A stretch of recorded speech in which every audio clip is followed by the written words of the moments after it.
ኣባት በቲ ኣብ ጉዕዞ ህይወቶም ዘጋጠሙ ፍሉይ ነገራት ብዙሕ ግዜ ክጽሎም ብኡ ተሳሒቦም ካብ መደቡን ሓሳን ወጻኢ ግቡእ ዘይኮነ ስጉምቲ ክወስዱ ኣብ ሕማቅ ክውዱ ኣብ ብዙሕ ኣጋጣሚታት ተኣዚና ኣለና። ብፍላይ ኣብዚ ሒዝና ዘለና ኣርእስቲ ፍልሊ ኣብ መንጎ ፈተቱን ፍቕርን ኣተኪርና ምስ ንርኢ ኣብዚ ዘለናዮ ዘመን ብሕልፊ እኳ ኣብ መንእስያት ኣተረጓጉማ ናይዘን ክልተ ኣምራት ብልክዕ ተደናጊሩሎም ከም ሳዕቤኑ ድማ ብዙሓት ኣብ መንጎኦም ብዛዕባ ዘሎ ፍልሊ ብሰንኪ ዘይምፍላጥ ንብዙሕ ሽግርን ፀገምን ተቃሊዕና ንርከብ። ብርግፅ ኣብ ባሕርያት ናይዞም ክልተ ሓረጋት ረቂቕ ግና ሰፊሕ ፍልሊ ኣሎ። ብሓፈሻ ንፍቕሪ ዝገልጹ 3 ናይ ግሪክ ቃላት ኣለዉ። ንሳቶም ድማ ኤሮስ፣ ኣጋፐን ፊልያን ይበሃሉ። እስከ ንዓቶም ንርአዮም። ኤሮስ እዚ ብዓይኒ ፍቕሪ ዝግለጽ ሕዋሳዊ ፍቕሪ እዩ። ፍትወት ወይ ድማ ትምኒት እዩ። ሓቀኛ ፍቕሪ ዘይኮነ ኣብ መንጎ ኣንጻር ጾታ ዘሎ ኮይኑ ኩሉ ግዜ እቲ ሓደ ጾታ ካብቲ ኣንጻር ጾታ ዝረብሓሉ ክጥቀመሉ ዝደሊ እዩ። ካብ ልቢ ዝነቐለ ፍቕሪ ኣይኮነን። ኣብ ሕብረተሰብና ናይ ዓይኒ ፍቕሪ እናተባህለ ይጽዋዕ። እዚ ዓይነት ፍቕሪ ብመንገዲ ልሳን ማለት ብልስሉስ ዘረባ ዝፍጸም እዩ። ኣብ ረብሓ ዘተኮረ እምበር ኣብ ሓልዮት ቅንዕና ዝተመስረተ ኣይኮነን። ከም ሳዕቤኑ ድማ ብኣሲ ምብልታን ይስዕብ። ከም ውፅኢቱ መንእሰያት ሳዕቤናት ካብ ምርዳእ ርሒቆም ኣብ ዘይውፅኦ ጭንቀት ክኣቱ ንርኢ ኣለና።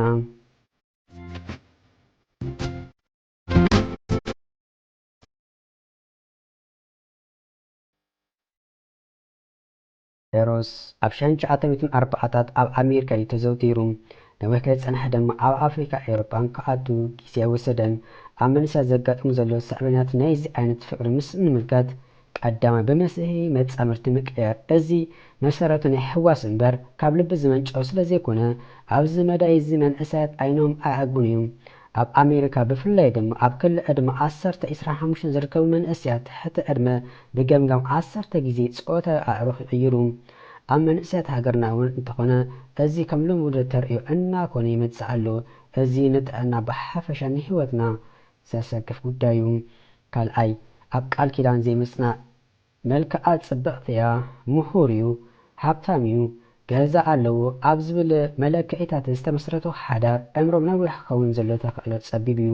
ወይ ድማ ኣይሰሙን ሳልስቲ ፍቕርኻ ወዲእኻ ናብ ባእሲ ግርጨት ተምርሕ። ካብኡ ሓሊፉ እውን እቲ ኣብ ቅድሚ እዝግን ሰብን ዝተዓተወ ቃል ኪዳን ክብተን ግዜ ኣይወስድን። እቶም ካብ ከምዚኦም ዓይነት ሰባት ዝውለዱ ቆልዑ ድማ ብግቡእ ኣተዓባብያ ተሓብሒቦም ሟሚቖም ኣዕብን እዮም።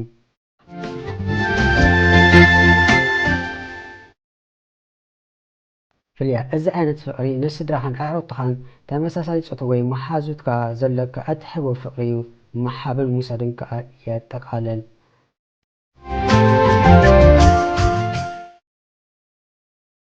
ኣጋፐ እዚ እቲ ቁኑዕ ሓቀኛ ሰብኣውነት ዝተላበሰ ዓይነት ፍቕሪ ኮይኑ ዝልግስ እምበር ዘይወስድ ፍቕሪ እዩ። ሓደ ኣቦ ኣብ መንጎ ፍትወትን ፍቕርን ዘሎ ፍልሊ ክገልጽዎ እንከለዉ ፍቕሪ ኩሉ ግዜ ለጋስ እያ፣ ፍትወት ግና ተቐባሊት እያ ክብሉ ገሊጾሙ። ሎሚ ንብዙሓት ሕቶ ኮይንዎም ዘሎ ሓቀኛ ፍቕሪ ብኸመይ ይፍለጥ ዝብል እዩ። ከምቲ ክጥቃስ ዝጸንሐ ግዳ ሓቀኛ ፍቕሪ ኣብ መሓባ እምበር ኣብ ምቕባል ዘይምእማን ኣብ ምትሕልላይ ምትሕግጋዝ ዝተመርኮሰ እዩ።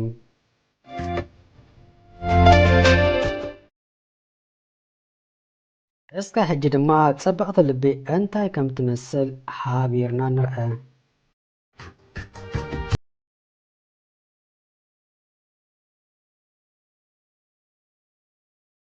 ሓደ መንእሰይ ኣብ ማእከል ሓንቲ ከተማ ደው ኢሉ ካብቲ ሙሉእ ከባቢ ዝጸበቐት ልቢ ከም ዘላቶ ይምደን ነበረ። ብዙሕ ሰብ ተኣኪቡ ከዓ ብምልኣት ናይታ ልቢ ይድነቕ ነበረ።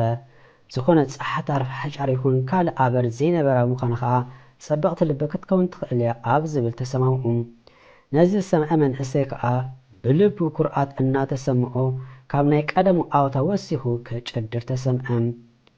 እዛ ናትከ ልቢ ከመይ ኣቢላ ካብ ናተይ ትጽብቕ ክብሉ ብማእኸል እቲ እኩብ ህዝቢ እናሓለፉ ናብቲ መንእሰይ ዝቐርቡ ሽማግለ ሰብ ኣይተዛረቡ። እቲ መንእሰይ እቲ እኩብ ሰብ ከዓ ናብኦም እንዳቐረበ እቲ መንእሰይ ነታ ናይቶም ሽማግለ ሰብኣይ ልቢ ክሪኣ ፈተነ።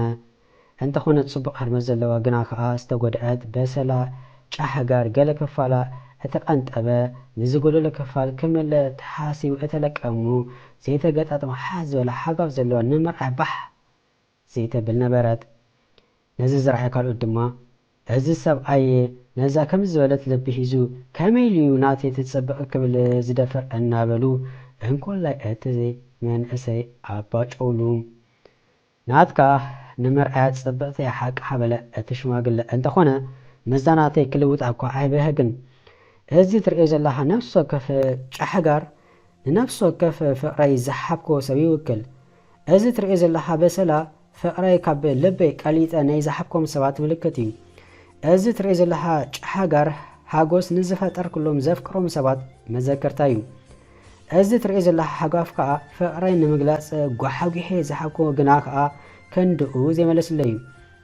እቲ ኣብ ዘይወትኡ ዝተቐመጠ ዝመስል ትርእዮ ዘለኻ ከዓ ገሊኦም ፍቕረይ ዝመለስለይ ግን ከዓ ዘይተመጣጠነ እዩ። ገሊኦም እውን ፈፂሙ ንዘይተመለሰለይ ክፋል ልበይ ዝውክል እዩ እሞ ሓደ መዓልቲ ነዚ ዝመልእ ክመፅእ ድማ ብተስፋ እፅባ ኣለኹ። ሕጅቲ ናይ ብሓቂ ፅባቐስ ኣይና እዩ ምበልካ ክብል ሓተተ ሽማግለ ሰብኣይ። መንእሰይ ንብኣት ብምእጉርቱ እናወሓዘ ናብቲ ሽማግለ ቀረበ እሞ ካብታ ልቡ ቆሪፁ ነቲ ሽማግለ ለገሰሉ። እቲ ሽማግለ እውን ዓይን ሓፈን ተቐበሉ። ካብታ መሓና ዝጠፍኣ ልቡ ብምጭራይ ከዓ ናብታ ድሮ ቆሲላ ዝተርኣየት ልቢ መንእሰይ ኣቐመጠ።